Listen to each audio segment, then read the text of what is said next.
নাম না জানো কি?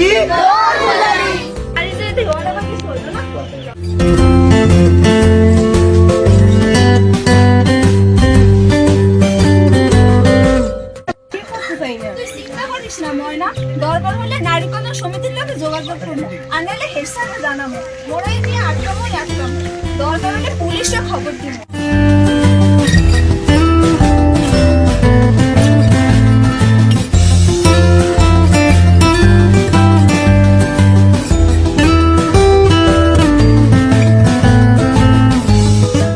শপথ করি।